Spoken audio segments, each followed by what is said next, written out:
The Voth representative, tall and covered in scales, stood at the speaking platform, his cold eyes fixed on Ambassador Han.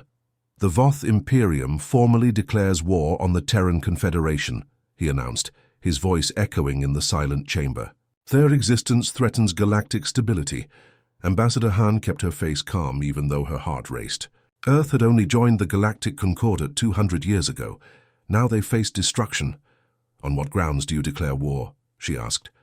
Her voice stayed strong despite her fear. The Voth tilted his head slightly. "You already know, human. Your kind always has." Around the room, representatives from hundreds of alien species watched. Many had been part of the Concordat for thousands of years. They had lived in peace since before humans discovered space travel. "Will the Concordat intervene?" Han asked, looking at the council leader. The leader, a tall being with 4 arms, shook his head slowly. "The ancient treaties of non-interference bind us. This conflict must remain between your peoples." Han realized Earth would fight alone. She checked her datapad, seeing urgent messages from Earth's government. Reports showed Voth warships already moving toward human colonies. "This meeting is adjourned," announced the council leader. "May peace return swiftly." As the representatives left the chamber, Min, Han's assistant, rushed to her side. "We must warn Earth," Min said, his voice tight with worry. "The Voth fleet is massive. Their technology is centuries ahead of ours." "I know," Han replied. "But why now? We've done nothing to threaten them." They hurried toward their ship in the great docking bay. Guards from other species watched them pass, some with pity in their eyes, others with cold curiosity. "The ship is ready for emergency departure," Min reported. "We can reach Earth in 3 days if we push the engines." Han nodded. "Maximum speed. Every minute counts." As they boarded their vessel, Han noticed a small alien watching from the shadows. The being belonged to the Meridian species, known for their trade networks and neutrality. "Ambassador," the Meridian called softly. "Not everything is as it seems. The Voth fear what they do not understand." "What don't they understand about us?" Han asked quickly. "Your minds are different. They have studied your people for centuries. They fear what you might become." Before Han could ask more, the Meridian vanished into the crowd. Inside their ship, Han settled into the command chair as Min prepared for launch. "Start recording," she ordered the computer. "Message for Earth Central Command. The Voth Imperium has declared war. Their fleet is already moving. We have no allies. Prepare all defenses." The ship lifted off, racing away from the Concordat station. Through the viewport, Han watched as the massive structure became smaller. For 3,000 years it had been the center of galactic peace. Now that peace was broken. "How can we fight them?" Min asked quietly. "Their empire spans hundreds of systems. They have weapons we can't imagine." Han's eyes hardened. "Humanity has faced impossible odds before. The Voth think they know us, but they're wrong. If it's war they want, then war they shall have." As their ship accelerated to light speed, the stars stretched into lines of light. Han thought about Earth, about the billions of people who didn't yet know their world was in danger. "Whatever the Voth fear about us," she said, "they're about to discover if they're right." Admiral Kang stared at the holographic display showing Earth's solar system. Red dots marked the approaching Voth warships. Blue dots showed humanity's defenses. There were far too many red dots. "How many ships?" he asked, his voice calm despite the situation. Captain Jin checked her datapad. "Over 300 Voth vessels approaching Jupiter's colonies. Our scouts report they have weapons we've never seen before." The command center beneath Seoul was buzzing with activity. Military leaders from around Earth had gathered to face the greatest threat humanity had ever known. 3 days had passed since Ambassador Han's warning reached Earth. "The Voth think they can crush us quickly," Kang said. "They believe their technology makes victory certain." He zoomed in on Jupiter's moons. Thousands of people lived in those colonies. They had less than 2 days before the Voth arrived. "What do our spies tell us about Voth battle tactics?" Kang asked. An intelligence officer stepped forward. "The Voth haven't fought a war in over 500 years. Their military follows ancient doctrines. They attack in rigid formations. They expect enemies to surrender when faced with superior force." Kang smiled slightly. "Then they don't understand humans at all." He turned to the room full of officers.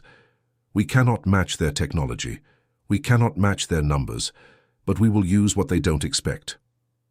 On his command, the hologram changed to show a new battle plan. The officers gasped. Mining ships as weapons, asteroid bombardment, civilian vessels as decoys. Captain Jin's eyes widened. These tactics break every rule of conventional space warfare. Exactly, said Kang. The Voth follow rules that are thousands of years old. We will not fight as they expect. Over the next day, Kang's orders spread throughout the solar system. Mining ships abandoned their work and began new missions. Civilian ships were armed with makeshift weapons. On Jupiter's moons, colonists prepared for battle instead of evacuation. When the Voth fleet arrived at Jupiter, their commander was confident. His ships formed a perfect attack pattern, just as military doctrine required. Their sensors showed the human defenses were weak and scattered. Victory would be simple. The first surprise came when a cloud of small asteroids suddenly changed course and slammed into the front line of Voth ships. Their shields flickered under the unexpected impact. Impossible, the Voth commander hissed. Asteroids don't change direction. Then mining vessels appeared from behind Jupiter's moons. Instead of running, they charged directly at the Voth fleet. Their mining lasers, designed to cut through rock, now cut through alien metal.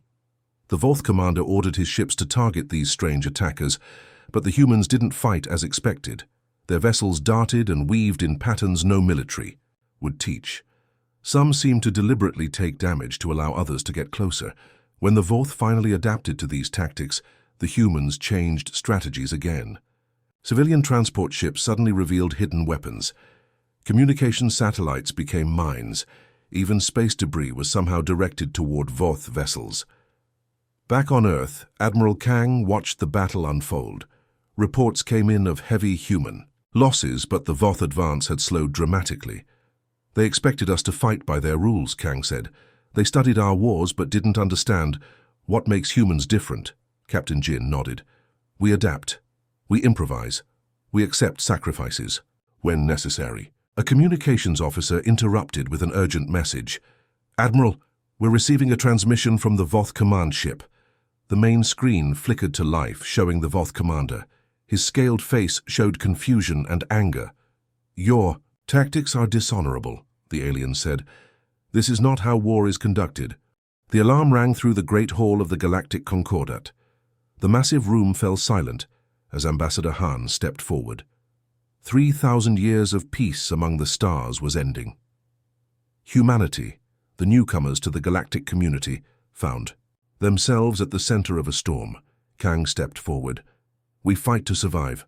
Honor means little to the extinct, the Voth commander hissed. We studied your species for centuries. Your technology is primitive. Your military doctrine is simple. You should have surrendered immediately. Then you studied the wrong things, Kang replied. You should have studied our history. Humans have always found ways to defeat stronger enemies. After the transmission ended, Kang called a meeting with Earth's scientists. The Voth will adapt to our current tactics. We need something they cannot predict. Dr. Moon, head of Earth's AI research, stepped forward. We've been developing combat prediction systems. They're not ready, but they could analyze Voth battle patterns faster than humans can. How quickly can they be deployed? Kang asked. Days, not weeks, she answered. But they won't be perfect. Nothing in war is perfect, Kang said. Deploy them. As night fell over Earth, Admiral Kang stood alone at the window of his office. He could see stars in the clear sky, knowing that among them humans were fighting and dying to protect their home. The Voth fear something about us, he whispered. Soon they'll discover if their fear is justified. Dr. Sun's laboratory was filled with glowing screens and strange devices. She hadn't slept in 3 days. Her eyes were red, but she couldn't stop working. Not with Earth's future at stake. Look at these patterns, she said to Ambassador Han, who had just arrived from the front lines. Dr. Sun pointed to brain scans, displayed on the wall. Human brains on the left, Voth brains on the right. Ambassador Han studied the images. The human brain showed complex, interconnected pathways that lit up in unpredictable patterns. The Voth brain was orderly, with energy, flowing in fixed channels. What does it mean? Han asked. Everything, Dr. Sun replied. Humans think differently than any other species in the galaxy. Our neural patterns allow for creative leaps that others cannot make. We see connections they miss. Han frowned. Is that why they attacked us? Because we think differently? It's deeper than that. Dr. Sun pulled up ancient texts on another screen. I've been studying records from the Galactic Concordat's archives. There are references to a species called the Precursors who vanished 10,000 years ago. The screen showed symbols similar to old human writing. Beside them were images of beings that looked remarkably human. These precursors nearly destroyed the galaxy with unchecked technological growth, Dr. Sun explained. Then they disappeared, without explanation. The records are incomplete, but the timing matches when the Voth rose to power. Han's eyes widened. Are you saying we're descended from these precursors? I think the Voth believe we are, Dr. Sun said. And they may be. Right. Their conversation was interrupted when Min rushed into the room. We've received a message from a Meridian trader, he said urgently. They claim to know where we can find proof of our origins. There's an abandoned archive on a forgotten world called Thal. 3 days later, Ambassador Han, Dr. Sun, and Min stood before a massive stone door buried deep beneath Thal's surface. The planet was officially off-limits to all species under Concordat law, but with war raging, such rules no longer mattered. These symbols match early human writing, Dr. Sun said, tracing the markings on the door. But they're 50,000 years old. Min placed a small device against the door. The Meridian gave us this key. They said it would... Before he could finish, the door slid open silently. Lights flickered on inside, revealing a vast chamber filled with technology unlike anything they had seen. It was waiting for us, Dr. Sun whispered, as if it knew we would come. They stepped inside cautiously. The walls were covered with displays showing star maps, DNA sequences, and mathematical formulas. At the center of the room stood a pedestal with a glowing orb. It's a database, Dr. Sun said, examining the orb.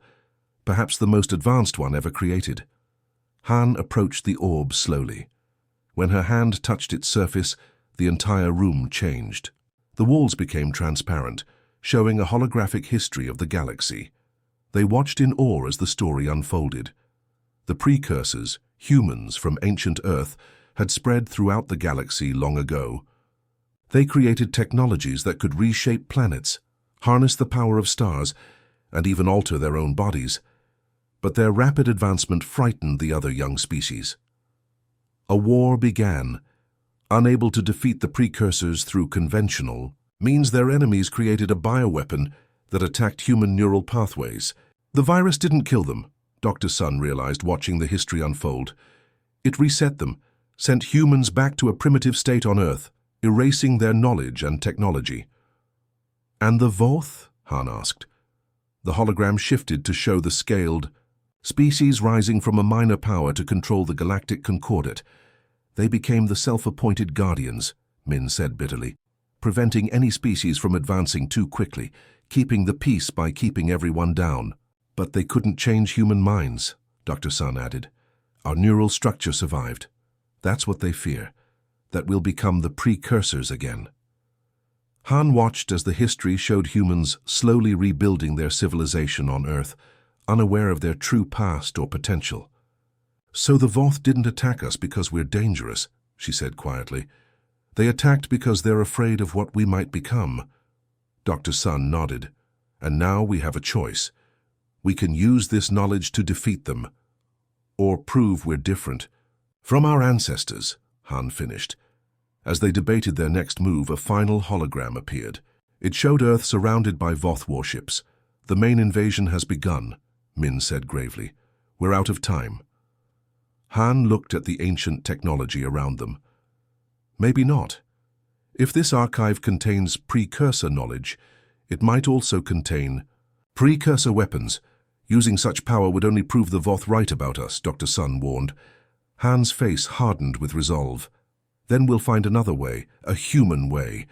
Earth's skies darkened as thousands of Voth warships entered orbit. Their massive hulls blocked the sun, casting shadows over cities and oceans. People looked up in fear, knowing that humanity's fate hung in the balance. In the command center beneath Seoul, Admiral Kang received the urgent transmission from Ambassador Han. The hologram showed Han standing beside Dr. Sun and Min. "We found the truth, Admiral," Han said. "The Voth fear us because we're descended from the precursors, an ancient human civilization that once ruled the galaxy." Kang's eyes widened. "Is that why they attacked? Because of our ancestors?" "Yes," Dr. Sun confirmed, "and we've found something else. Precursor technology that might save us. The transmission showed schematics for an advanced system unlike anything humans had built before." "It's an adaptive AI network," Dr. Sun explained. "Unlike normal computers, it can predict battle strategies by understanding how Voth minds work. We can deploy it through our existing ships." "How quickly can you implement this?" Kang asked. "Hours, not days," Han replied. "But Admiral, we need to be careful. If we use this power only for destruction, we prove the Voth right about human nature." Kang nodded solemnly. "Understood. We will use it to defend, not destroy." While Earth prepared its final defense, the Voth Supreme Commander observed from his flagship. Victory seemed certain. Though the humans had fought bravely at Jupiter, their main forces were scattered and outmatched. "Begin the bombardment," he ordered. "Target their military installations first." Before the order could be carried out, alarms blared across the Voth fleet. Human vessels were appearing from behind Earth's moon, moving in formations no Voth strategist had predicted. "Impossible," the Supreme Commander hissed.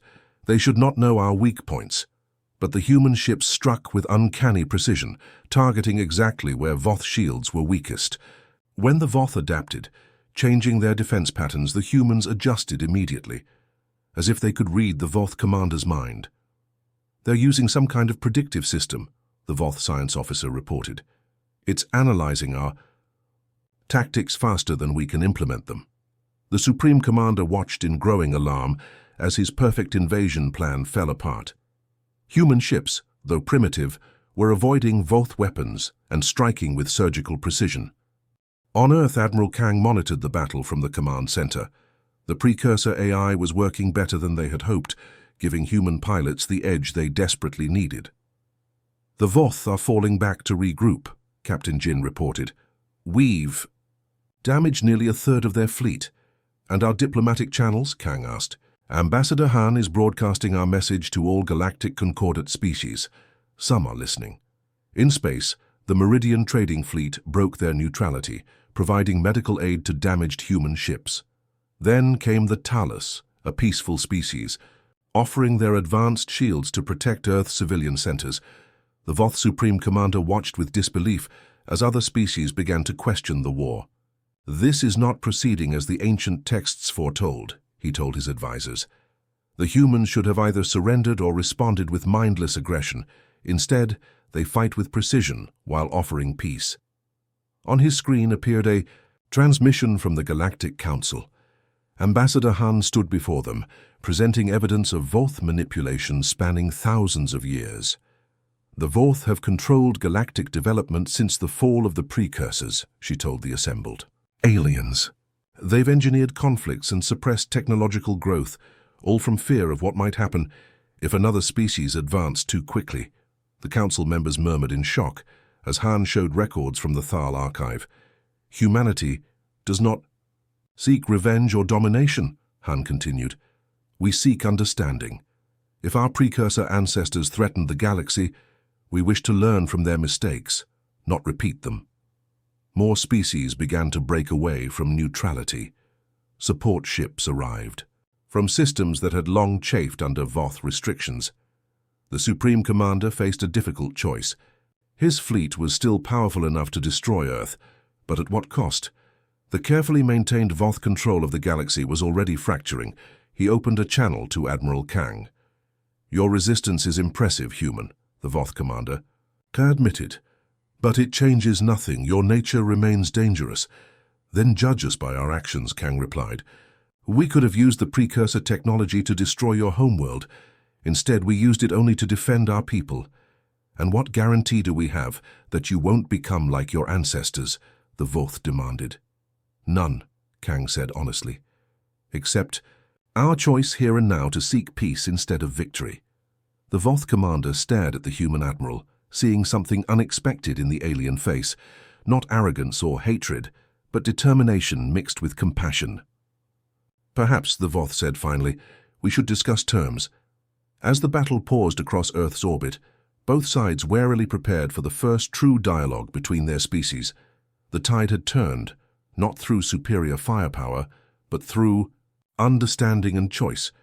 The ancient precursor homeworld hung in space like a blue-green jewel. Ships from a dozen species surrounded it, including the massive Voth command vessel and the smaller, nimbler human ships. For thousands of years, this world had been sealed off, forbidden to all travelers. Now it would be the site of a new beginning. Admiral. Kang stood on the bridge of the Earth vessel Hope, watching as the final preparations were made for the historic meeting. Ambassador Han and Dr. Soon stood beside him, their faces showing both exhaustion and determination after weeks of difficult negotiations. "The Voth Supreme Commander has arrived on the surface," Captain Jin reported. "He awaits us at the coordinates." Kang nodded. "Then it's time." They traveled down to the planet's surface in a small shuttle. The world below was beautiful but strange, ruins of an advanced civilization, covered with thousands of years of growth. Plants with colors not found on Earth waved in the gentle breeze. The Voth delegation waited in a circular clearing, surrounded by fallen pillars. The Supreme Commander stood tall, his scaled skin catching the light of the alien sun. His eyes, ancient and wary, watched the humans approach. "Welcome to the beginning place," the Voth said when they were close. "This is where your ancestors first reached for the stars, and where they nearly destroyed everything." Kang looked around at the peaceful ruins. Hard to believe such destruction could come from a place so beautiful. "That is the danger," the Voth replied. "Beauty hiding. Terrible power." Dr. Sun stepped forward holding a small device. "We've studied the precursor records from Thal. We understand now what happened." She activated the device, and a hologram appeared above them. It showed humans from long ago creating technologies that defied imagination. They reshaped planets, harnessed the power of suns, and altered their own bodies. But with each advancement came greater risk. "The precursors advanced too quickly," Dr. Sun explained. "They didn't consider the consequences of their actions. When other species asked them to slow down, they refused." The hologram showed conflict spreading across the galaxy as younger species fought against precursor expansion. Then came the weapon, a virus that targeted human neural patterns, resetting them to a primitive state. "Are you feared we would repeat the same mistakes?" Han said to the Voth commander. "It was not just fear," the Voth admitted. "For 3,000 years we have guided the galaxy. We controlled which technologies were permitted, which species could advance and how quickly. We believed this was necessary for peace. And instead you created stagnation," Han replied. "You denied species the right to find their own path." The Supreme Commander's eyes narrowed. "Would you have preferred chaos, war, extinction?" "We would prefer choice," Kang said firmly, "even with its risks." As they spoke, more shuttles landed around them. Representatives from other species in the Galactic Concordat arrived, the peaceful Talus, the trading Meridian, and others who had watched the conflict between humans and Voth with growing concern. The Talus representative, a slender being with iridescent skin, approached. "For centuries we accepted Voth leadership without question. Now we see there is another way. A dangerous way," the Voth warned. "Perhaps," the Meridian delegate countered, "but necessary. The galaxy cannot remain frozen in fear of what might happen." Through the long day, as the alien sun crossed the sky, the species talked. They argued, they shared fears and hopes. Slowly a new vision emerged, one where advancement was not forbidden, but guided by wisdom and cooperation. Dr. Sun activated another hologram, showing a different path the precursors might have taken. "Our ancestors made mistakes because they acted alone. They didn't listen to other perspectives." "And you believe humans would do differently now?" the Voth asked skeptically. Kang stepped forward. "We already have. When we discovered the precursor weapons, we could have used them to destroy your fleet. Instead, we chose defense. When we found the truth about your manipulation, we could have turned the galaxy against you. Instead, we sought understanding. The Supreme Commander was silent for a long moment. Then, to everyone's surprise, he removed his ceremonial armor. A gesture of vulnerability no Voth had shown to another species in millennia. "Perhaps," he said quietly, "it is time for the Voth to learn new ways as well." As night fell on the ancient world, the leaders of the galaxy's species gathered around a fire beneath strange stars. They spoke of a new concordat, one that would respect each species' right to determine their own development, while creating safeguards against technologies too dangerous for any one civilization to control alone. Ambassador Han looked up at the stars, the same stars her ancestors had reached for long ago. "We stand at a crossroads," she told the gathered representatives. "We can continue to fear the future, or we can shape it together." The Voth Supreme Commander met her gaze across the fire. "After 3,000 years, perhaps it is time for a new era." As the representatives began to draft the new concordat, Earth ships in orbit sent a message home. Peace had been achieved, not through victory, but through understanding. The galaxy would never be the same again.